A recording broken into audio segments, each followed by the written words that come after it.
পাকিস্তানের বিপক্ষে 3 match one day সিরিজের জন্য দল ঘোষণা করেছে বাংলাদেশ ক্রিকেট বোর্ড। ফিরেছেন লিটন কুমার দাস এবং আফিফ হোসেন ধ্রুব। স্কোয়াডে লিটনকে ধরে 5 জন ওপেনার। লিটনকে ফেরানো নিয়ে প্রধান নির্বাচক একটা ব্যাখ্যা দিয়েছেন। ব্যাখ্যাটা হচ্ছে এরকম: লিটনের ব্যাটিং নিয়ে তিনি খুব নিবিড়ভাবে কোচদের সঙ্গে কাজ করছেন।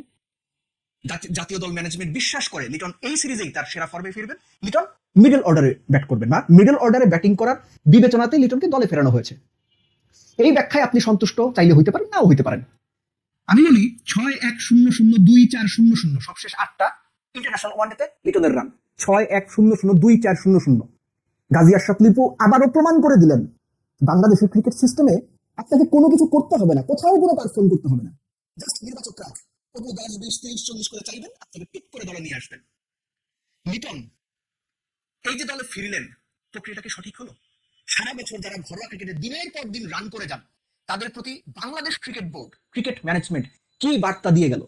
জাকির আলী অনিক ক্লোজলি কোচদের সঙ্গে যদি কাজ করেন, তার উপর যদি কনফিডেন্স হয় এই সিরিজে রান করবেন, ফেরাবেন তাকে। নুরুল হাসান সোহান, শামীম পাটোয়ারি খুব ক্লোজলি কোচদের সঙ্গে কাজ করবেন, ব্যাটিং নিয়ে নিবিড় ভাবে কাজ করবেন। তখন মনে হবে এই সিরিজেই সোহান আর শামীম একদম ফাটায় রান করবে, ফেরাবেন তাদের? আমি জানি ফেরাবেন না। ঠিক একইভাবে লিটনকে ফেরানো সঠিক কাজ হয় নাই। লিটন যদি পাকিস্তানের বিপক্ষে 3 ওয়ানডেতে, যেহেতু ফেরানো হয়েছে মিডল অর্ডার চিন্তা করে, আশা করি 3 ম্যাচে লিটন খেলবেন। 3 ম্যাচে যদি লিটন 3টা সেঞ্চুরিও করেন, তাও তাকে এভাবে ফেরানোটা জাস্টিফাই হয় না। ক্রিকেট সিস্টেমের সব পর্যায়ে এটা একটা রং মেসেজ। কোনো কিছু না করেও, কোথাও কোনো পারফর্ম না করেও, শুধুমাত্র কোচদের সঙ্গে নিবিড় ভাবে কাজ করে, শুধুমাত্র নির্বাচকরা মনে করছেন এই সিরিজেই রানে ফিরবে, এটুকু ভরসা যদি আপনি দিতে পারেন, তাহলে আপনি দলে ফিরবেন। I am not against Liton, কিন্তু এই ফেরানোটা প্রশ্নবিদ্ধ ফেরানো। আফিফ হোসেন ধ্রুব, আমি এর আগে অনেকগুলো আলোচনাতে বলেছি যে বাংলাদেশের 4 থেকে 8, 4, 5, 6, 7, 8 এই 5টা জায়গাতে শামীম হোসেন পাটোয়ারি কখনো আছেন, কখনো নাই। আইডিয়ালি প্রপার একজন লেফট হ্যান্ডেড ব্যাটসম্যান নাই। আফিফকে ফেরানো ভালো সিদ্ধান্ত হয়েছে। রিসেন্ট টাইমে তিনি বেশ ভালো ফর্মে আছেন, কিন্তু সমস্যার জায়গা অন্যখানে। আফিফকে যদি আপনারা 6-7 নাম্বারের জন্য ভুল করেন, আমি গ্যারান্টি দিয়ে বলতেছি আফিফ 2-3 সিরিজ পর আবারও বাদ পড়বে। আফিফ 6-7 নাম্বারের প্লেয়ার না। আফিফকে আরেকটু পরে খেলাইতে হবে। 5-এর পর আফিফের অবশ্যই খেলানো উচিত না আফিফকে। এটাই হচ্ছে লাস্ট কাট অফ টাইম, মানে প্লেস 1 থেকে 5-এর মধ্যে। টপ অর্ডারে খেলাটাই আফিফের জন্য ভালো, কেননা আফিফ 6-7 নাম্বারে খেলিয়ে ওকে যদি ওই ফিনিশারের রোল দেওয়া হয়, ঠিক যেভাবে সৌম্যকে আপনার অলরাউন্ডার বানাইতে গিয়ে নষ্ট করছেন, ঠিক যেভাবে সৌম্যকে 7 নাম্বারে ব্যাট করাইতে গিয়ে নষ্ট করছেন, কি ঘটনা আফিফের ক্ষেত্রে হবে। বাকি নামগুলো যেটা আগেই বলছিলাম, লিটন মিডল অর্ডারে খেললে তিনি আসলে বেসিক্যালি ওপেনার। 5 জন ওপেনার নিয়ে দল সাজানো হয়েছে।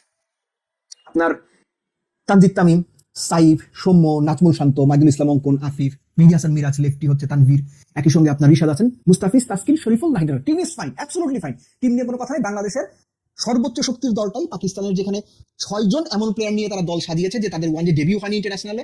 তো বাংলাদেশের সামনে সুযোগ পাকিস্তানকে নাস্তানাবুদ করে দেওয়ার।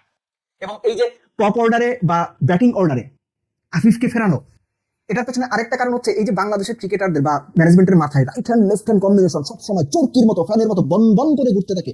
অন্তত এটা থেকে রিলিফ পাওয়ার জন্য হইলো আফিফকে ফেরানো ভালো হয়েছে। বাট দিন শেষে লিটনের এই ফেরা, কোথাও কোনো রান্না করে ফেরা, অনেক প্রশ্নের জন্ম দিয়ে গেল। বাংলাদেশের cricket system, national team management, সিলেক্টরদের অ্যাবিলিটি, সিলেক্টরদের থট প্রসেস নিয়ে আবারও অনেকগুলো প্রশ্ন তুলে দিল।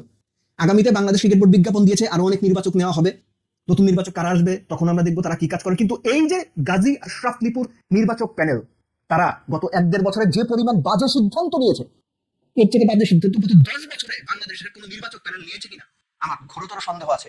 দেন এগেইন এক্সপেক্ট করবো বাংলাদেশ পাকিস্তানকে নাস্তানাবুদ করে সিরিজ জিতবে। আর সেটা যদি না পারে, তাহলে অনেক প্রশ্নের জন্ম হবে। কেননা পুরো শক্তির দল নিয়ে হোম সিরিজে পাকিস্তানের এরকম আনকরা একটা দলকে যদি আপনি সিরিজে হারাইতে না পারেন এবং আরো এক ধাপ এগিয়ে বলা যায় হোয়াইট ওয়াশ না করতে পারেন, সেটাই হবে বাংলাদেশের সত্যিকার অর্থে বড় দুর্বলতা।